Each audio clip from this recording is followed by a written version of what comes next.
E aí, pessoal, tudo bem? Aqui é o Rico do Inculcar e nós vamos para mais um devocional do Advento de Páscoa, a última semana de Jesus.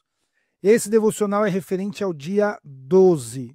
Jesus ora no Getsêmani e a passagem está lá em Mateus, capítulo 26, dos versículos 36 a 46. Esse devocional faz parte dessa linha do tempo, que é uma série de devocionais por toda a última semana de Jesus antes da sua morte e ressurreição. São os dois eventos que nós celebramos a Páscoa. Hoje nós vamos ver esse evento aqui. Jesus ora no Getsêmani, uma passagem muito significativa. Ele vai suar sangue e a gente vai entender então um pouquinho mais. Lembra, criançada, que todos os eventos são importantes. Essa é a última semana de Jesus, antes da Páscoa, onde ele vai morrer e ressuscitar. E aí a gente vai, então, observar o estudo bíblico. Você já orou, você leu o texto bíblico, e aí você passa a linha do tempo, e então vem para a folha de estudo.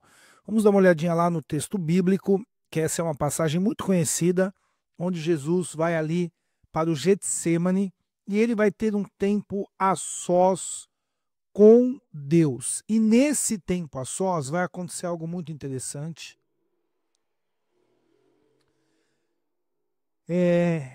Jesus então, diz aqui, curvou-se com o rosto no chão e orou: meu Pai, se for possível, afasta de mim esse cálice contudo, que seja feita a tua vontade e não a minha. O todavia é tão forte na nossa cabeça que eu já ia falar todavia, mas não é todavia não. Essa tradução está falando contudo. Aqui então, Jesus ele está em um momento de angústia, um momento de entender o que iria acontecer com ele, e ele então, ele ora desta maneira. Olha só o que diz. Então ele, orou pela segunda vez, e pela segunda vez a oração foi a mesma: meu Pai, se não for possível, afasta de mim esse cálice sem que eu beba, faça-se a tua vontade. O que era esse cálice? O que era essa vontade de Deus que iria acontecer com Jesus? Existe um sofrimento pior do que o sofrimento da chicotada, da gusparada, de ser furado, de carregar a cruz. Tudo isso era muito terrível. A maneira que a morte acontecia na cruz era cruel. Mas a grande dor, o grande sofrimento estava em ser separado da graça de Deus. Ou melhor, receber a ira de Deus. Então, a cruz de Cristo é quando Jesus vai morrer e receber a consequência do pecado. Então, é como um pecador que estivesse ali recebendo a ira de Deus. Deus não deixa o pecado em branco, não passa batido com Deus. O pecado vai ser punido. E Deus escolhe, por amor a nós, para nos poupar, aqueles que creem no Senhor Jesus, em punir Jesus na cruz. Por isso, tamanha dor, tamanho sofrimento, muito maior do que o sofrimento físico. Tem aí uma questão toda espiritual. E aí Jesus está orando ali e ele está falando duas coisas extremamente interessantes. A primeira coisa que ele está falando é: se for possível, afasta de mim esse cálice. Aqui de novo, se não for possível afastar de mim esse cálice, Jesus está reconhecendo aqui o quão terrível era receber a condenação pelo pecado. Ele está falando: olha, é possível passar de mim esse cálice? Mas aqui ele não está querendo sair fora daquilo que ele veio cumprir, que ele veio exatamente para este momento. Mas aqui é o Filho do Homem, é o Jesus que é Deus, mas também é homem de carne e osso, ali angustiado, ali colocando diante de Deus a compreensão do tamanho do sofrimento dado essa punição, que é a ira de Deus contra o pecado. Só que a segunda coisa, e ela vai refletir muito bem aqui o Messias, é exatamente quando ele fala: contudo seja feita a tua vontade e não a minha. Adoro esse e não a minha. E aqui também, sem que eu beba, faça-se a tua vontade. Então, aqui, mais uma vez, como nós vamos ver em toda a vida e ministério de Jesus, ele se submetendo totalmente a Deus. E ele coloca, então, a vida dele ali para cumprir isso, tendo essa consciência. Isso é tão terrível. Se fosse possível, eu queria que pulasse essa parte, que eu não passasse por isso. Mas seja feita a tua vontade. E nós sabemos muito bem que a vontade de Deus não foi poupá-lo e ele vai passar, então, por esse momento.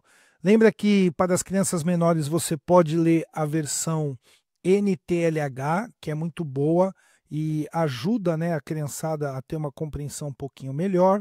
Se o teu filho é maior, pode ler mais de uma tradução. Recomendo NVT, NVI, NAA e até um outro idioma. Aqui eu tenho o espanhol, você pode ler inglês. Se o teu filho estuda um idioma, é até muito legal, ele vai gostar de ler a Bíblia em mais de uma tradução. Em casa a criançada tem gostado. Bom, o que nós observamos aqui e você vai trabalhar na folha de estudo? Jesus vai ao Getsêmani e ora, pois está prestes a ir para a cruz. Ele chega a suar sangue, tamanho desafio que terá pela frente. Esse suar sangue, a ciência explica que quando uma pessoa fica muito angustiada, mas assim, angustiada nível hard, né? Ela vai suar sangue. Então isso aqui é algo que reflete a humanidade de Jesus. Ele era 100% Deus, mas ele também era 100% homem. E, como eu falei, ele entendia o que significava receber a ira de Deus. Então, por isso que ele soa sangue. E aqui nós já estamos nos momentos finais, porque a crucificação, que é o que nós celebramos a Páscoa, e em seguida a ressurreição, mas antes da ressurreição tem o sofrimento da crucificação, tem o preço da crucificação, e é isso que está acontecendo aqui. Por isso que Jesus vai ali, e o que nós podemos observar é uma pessoa orando e falando: Deus, vai ser difícil, vai ser complicado, olha, se possível passa de mim, mas seja feita a tua vontade. E aí, como que nós interpretamos isso? Como que você trabalha essa questão aí com o seu filho na sua casa? Mesmo em meio à aflição e sofrimento da cruz, Jesus queria que a vontade de Deus fosse feita. Ressalte isso, ok? A vontade de Deus fosse feita. Nem sempre a vontade de Deus vai ser algo fácil de nós cumprirmos. Vai exigir de nós um nível de sacrifício. É difícil alguém suar sangue, mas não é impossível, né? Mas essa angústia tão grande que Jesus passou, muito provavelmente nenhum de nós vai passar, porque também não vamos cumprir esse mesmo nível de sacrifício. Mas existe sim uma exigência de sacrifício, de esforço, de algo que vai contra a minha vontade. Não tem problema falar: ó, Deus, está difícil, poxa Deus, para mim é complicado, se eu pudesse eu pulava isso, mas seja feita a tua vontade. E aqui, inclusive, se você entendeu bem o Roya, eu já entrei na aplicação, já saí da interpretação e entrei na aplicação. Então, devemos estar sempre em oração para que se cumpra a vontade de Deus em nossas vidas. E aqui tem uma coisa muito legal, que é o que fala essa aplicação. Devemos estar sempre em oração. Por que oração? Olha só que esse momento ele é representado por um momento de Jesus orando. Ele poderia estar conversando com os discípulos, ele poderia estar fazendo qualquer outra coisa, ele poderia até mesmo, sei lá, estar sentado, enfim, não, mas ele está de joelhos, ele está orando, porque diante dos momentos difíceis da nossa vida, ou especialmente diante dos momentos difíceis, temos que passar em oração. Você vê que ele vai a Deus e ele vai ali reconhecer toda essa situação. Olha como é difícil, mas cumpra-se a sua vontade em oração. Então isso é importante para que a vontade de Deus se cumpra em nossas vidas. Isso aqui é muito importante a gente entender.